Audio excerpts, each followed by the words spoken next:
welcome to my new video. ഇന്ന് നമ്മൾ ഒരു വെജിറ്റബിൾ സ്റ്റൂ ആണ് ഉണ്ടാക്കുന്നത്. നമ്മുടെ കുഞ്ഞുമക്കൾക്കൊക്കെ ഒരുപാട് ഇഷ്ടമാകും ഇത്.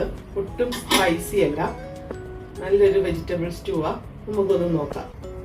1 സ്പൂൺ ഓയിൽ ഒഴിച്ച്, നമ്മുടെ മക്കൾക്ക് ബട്ടർ ഇഷ്ടമാണെങ്കിൽ നമ്മൾ ഈ ഓയിലിന് പകരം ഒരു കഷ്ണം ബട്ടർ ഇട്ടാൽ മതി.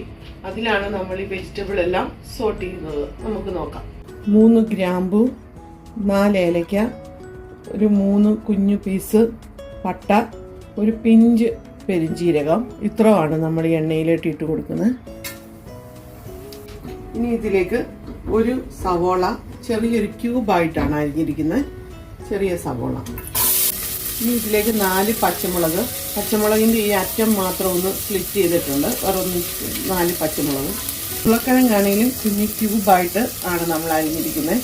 ഇത് ഞാൻ ഇതിൻ്റെ കളർ പോകാതിരിക്കാൻ വേണ്ടിയാ അരിഞ്ഞ് നമ്മളിത് വെള്ളത്തിലിട്ട് വെക്കുകയാണെങ്കിൽ ഇതിൻ്റെ കളർ നഷ്ടപ്പെടത്തില്ല.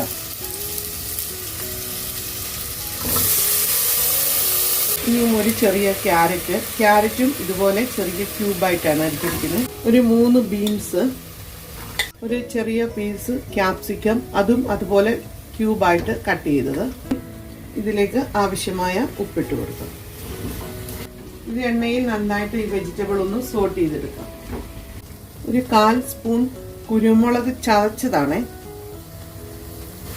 ഇനി ഇതിലേക്ക് 8 ചെറിയ മഷ്റൂം,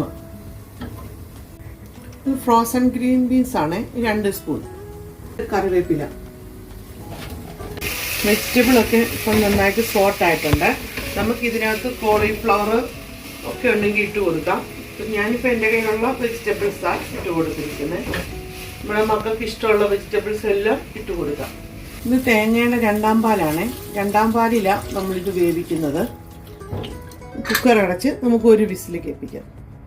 ഇതൊരു 10 കാഷ്യൂ ഞാൻ വെള്ളത്തിലിട്ട് വെച്ചിരുന്നതാണ്. അത് നമുക്ക് മിക്സിയിൽ നല്ല പേസ്റ്റ് പോലെ ഒന്ന് അരച്ചെടുക്കാം. നമ്മുടെ വെജിറ്റബിൾസ് എല്ലാം നന്നായിട്ട് വെന്തിട്ടുണ്ട്. ഇനി നമുക്ക് സ്റ്റൗ ഓണാക്കാം. നമ്മൾ കാഷ്യൂ അരച്ച് വെച്ചത് ചെക്ക് ചെയ്ത് ഉപ്പൊക്കെ പാകവാ, പക്ഷേ ഇത്തിരി കുരുമുളകിൻ്റെ കുറവുണ്ട്. ഇപ്പം ഇത്തിരി കുരുമുളക് പൊടിയും കൂടി ഇട്ട് കൊടുക്കാം. കാഷ്യൂ ഒക്കെ ഇട്ട് നന്നായിട്ടൊന്ന് തിളയ്ക്കണം. അതുവരെ നമ്മൾ വെയിറ്റ് ചെയ്യണേ. ഇതിപ്പോൾ നന്നായിട്ട് തിളച്ചിട്ടുണ്ട്. നമ്മുടെ കാഷ്യൂവിൻ്റെയൊക്കെ ആ പച്ചച്ചവയൊക്കെ മാറിയിട്ടുണ്ട്, നല്ലതായിട്ട് തിളച്ചിട്ടുണ്ട്. ഇനി നമ്മൾ ഇതിലേക്ക് ഒരു കുഞ്ഞുപിടി മല്ലിയില അരിഞ്ഞത് ചെറുതായി കട്ട് ചെയ്ത് ഇട്ട് കൊടുക്കുക. കറി ഇപ്പം റെഡി ആയിട്ടുണ്ട്. നല്ല തിക്ക് ഗ്രേവി ആയിട്ട്, നല്ല കുറുകിയത് ചാറോട് കൂടിയൊക്കെ ഇട്ടുന്നത് കുഞ്ഞുമക്കൾക്കൊക്കെ ഇഷ്ടമാകും. ഒട്ടും സ്പൈസി അല്ല. പിന്നെ അതുപോലെ തന്നെ നമുക്ക് അപ്പം, ഇടിയപ്പത്തിൻ്റെ കൂടെ ഒക്കെ ഇത് കഴിക്കാൻ സൂപ്പറാണ്. മട്ടൺ സ്റ്റൂ കഴിക്കുന്നതൊക്കെ പോലെ തന്നെ ടേസ്റ്റാണ് ഇതിന്. നിങ്ങളെല്ലാവരും ഇത് ട്രൈ ചെയ്ത് നോക്കണം. നമ്മുടെ വെജിറ്റബിൾ സ്റ്റൂ ഇപ്പം റെഡി ആയിട്ടുണ്ട്. എനിക്കിത് സ്കൂളിലൊക്കെ കൊണ്ടുപോകാൻ ഭയങ്കര ഇഷ്ടമാണ്. അപ്പത്തിൻ്റെ കൂടെയും ഇടിയപ്പത്തിൻ്റെ കൂടെയൊക്കെ കഴിക്കാൻ എനിക്ക് ഭയങ്കര ഇഷ്ടമാണ്. Hope you like this video. Thank you and bye bye. See you in the next video.